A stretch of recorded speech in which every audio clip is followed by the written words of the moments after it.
আমার মাননীয় মুখ্যমন্ত্রী এবং তৃণমূল কংগ্রেসের উপর পূর্ণ ভরসা আছে যে ওই ফ্যাক্টরি এখানে প্রতিষ্ঠা হওয়ার পর তৃণমূলের তোলাবাজির ঠেলায় 6 মাসের মধ্যে কোম্পানি এখান থেকে ছেড়ে চলে যাবে, গিয়ে ব্যাঙ্গালোরে চলে যাবে অথবা উত্তরপ্রদেশে চলে যাবে।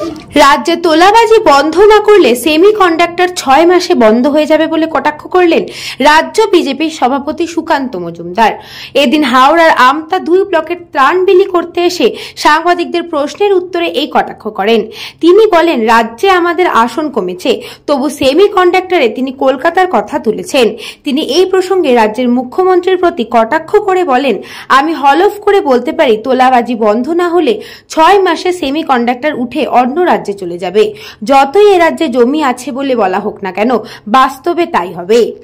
এখন বন্যার পরিস্থিতি ভয়াবহ, সরকারকে কোথাও দেখতে পাচ্ছি না। কিছু রাজনৈতিক সংগঠন ভারতীয় জনতা পার্টির মতো তারা আছে, বাদবাকি কেউ সরকার তো কোথাও নেই এবং বিস্তীর্ণ এলাকা জলে প্লাবিত হয়ে গেছে। বিশেষ করে আমরা এর আগে কুন্দুলিয়াতে গেছিলাম, সেইখানে এবং এখানেও কৃষি কাজ করা মানুষের সংখ্যা বেশি এবং বেশিরভাগই হচ্ছে এসসি সম্প্রদায়ের মানুষ। কৃষির উপর সম্পূর্ণভাবে নির্ভরশীল, ফসল পুরো নষ্ট হয়ে গেছে। তারা আগামী দিনে কি খাবে? তাদের কিন্তু ভবিষ্যতের কোনো সুরাহা নেই। সরকারকে অনুরোধ করব, বন্যাতে যারা ক্ষতিগ্রস্ত হয়েছে কৃষক সম্প্রদায় অর্থাৎ যাদের জমি জলের নিচে চলে গেছে, তাদেরকে এককালীন কমসে কম 1 লক্ষ টাকা করে যেন সরকারের তরফ থেকে দেওয়ার ব্যবস্থা করা হয়। আমি মাননীয় মুখ্যমন্ত্রী মমতা বন্দ্যোপাধ্যায়ের কাছে অনুরোধ করব এবং সেখানে যেন দলবাজি না হয়। যার জমি নেই সে চাকরি করে, তৃণমূল নেতা হলে সে টাকা পেয়ে যাবে, আর যে গরিব মানুষ সে কেটে কুটে মরবে তৃণমূল করে না বলে বা তৃণমূল নেতাদেরকে ঘুষ দিতে পারবে না, যেন সেটা যেন না হয়। সেই জন্য চাষিদেরকে, প্রকৃত চাষি যারা জমিতে কাজ করছে, হয়তো জমি নিজের নেই, অন্যের জমিতে কাজ করে, ভাগ চাষি, তাদেরও কথাটা যেন ভেবে দেখা হয় এবং এদেরকে সাহায্যের ব্যবস্থা ইমিডিয়েট করা। কেন্দ্র সরকারকে কি বলবেন সেটা রাজ্য সরকারকে চাইতে হবে, কেন্দ্র সরকারের কাছে তো আমি সরাসরি চাইতে পারবো না। আমাদের প্রত্যেকেরই দায়িত্ব কর্তব্য ফিক্স আছে। আমরা আমাদের পার্টির তরফ থেকে আমি এই বন্যা পরিস্থিতিতে প্রায় 20,000 ত্রিপলের ব্যবস্থা করেছি। আমাদের পার্টির তরফ 20,000 ত্রিপল পরশুরা থেকে শুরু করে আমতা বিভিন্ন জায়গায় আমরা ডিস্ট্রিবিউট করছি এবং আমাদের বিধায়ক সাংসদ এক্সট্রা ভাবে করছে। ভারতীয় জনতা পার্টির খাবার আমাদের কুন্দুলিয়াতে আগামী মঙ্গলবার পর্যন্ত টানা খিচুড়ি দেওয়া চলবে, আমরা দেব। ভারতীয় জনতা পার্টি পুরো শক্তি যতটা আমাদের আছে, আমরা তো সরকারে নেই এখানে, তো আমাদের যতটা শক্তি আছে আমরা শক্তি দিয়ে মানুষের পাশে দাঁড়ানোর চেষ্টা করছি। এরপরে প্রয়োজনে আমরা ডাক্তারবাবুদের টিমও পাঠাবো, ডাক্তারবাবুদের টিম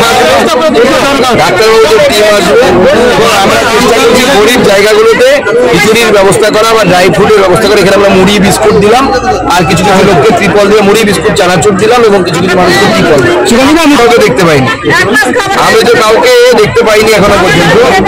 সাধারণ মানুষের অবস্থা অত্যন্ত সঙ্গীন। আমি মুখ্যমন্ত্রীর কাছে আপনাদের মাধ্যমে আবেদন জানাবো, আপনার ছবি দিয়ে বড় করে তাবু খাটান, সেই তাবু থেকে আপনারই ছবি থাক, কোনো অসুবিধা নেই। সেখান থেকে বিডিওদেরকে বলুন খিচুড়ি দেওয়ার ব্যবস্থা টানা যেন চলতে থাকে, আগামী কম করে 2-3 সপ্তাহ যেন চলতে থাকে। কারণ এখানে মানুষ যতদিন না জল নামছে ততদিন মানুষকে খাওয়ানোর ব্যবস্থা করা উচিত। কারণ এখানে মানুষের কপরদক শূন্য হয়ে গেছে, পুরো পয়সা করি সমস্ত জমি জলের তলে চলে। আমার মাননীয় মুখ্যমন্ত্রী এবং তৃণমূল কংগ্রেসের উপর পূর্ণ ভরসা আছে যে ওই ফ্যাক্টরি এখানে প্রতিষ্ঠা হওয়ার পর তৃণমূলের তোলাবাজির ঠেলায় 6 মাসের মধ্যে কোম্পানি এখান থেকে ছেড়ে চলে যাবে, গিয়ে ব্যাঙ্গালোরে চলে যাবে অথবা উত্তরপ্রদেশে চলে যাবে। তোলাবাজি বন্ধ না করলে কোনো শিল্প হবে না। একজন শিল্পপতি 1,000 কোটি টাকা 2,000 কোটি টাকা ইনভেস্ট করবে, সে তোলাবাজদের সাথে কথা বলার জন্য করবে? কেন করবে? তার কেমন ঠেকা পড়েছে? তাকে তো গোটা বিশ্ব ডাকছে যে এসো এখানে শিল্পপতি। উত্তরপ্রদেশ ডাকছে, হায়দ্রাবাদ ডাকছে, অন্ধ্রপ্রদেশ ডাকছে, আমাদের তেলেঙ্গানা ডাকছে, সব সেখানে চলে যাবে। Bureau report, news Banga time. Animesh Suzuki, BT road, Agarpara. Motorcycle মানে সুজুকি। মোটরসাইকেল সেল এবং সার্ভিস করানো হয় অত্যাধুনিক যন্ত্রের মাধ্যমে। এখানে অত্যাধুনিক মডেলের বিভিন্ন গাড়ি পাওয়া যায়। পাবেন Suzuki Hayabusa, Suzuki Gixxer, Suzuki Bergman, Suzuki access 125 এবং সাথে সার্ভিস সেন্টারের সমস্ত সুবিধা। আমাদের শাখা আগরপাড়া ব্যারাকপুর ভিআইপি তে সকলকে সাদর আমন্ত্রণ।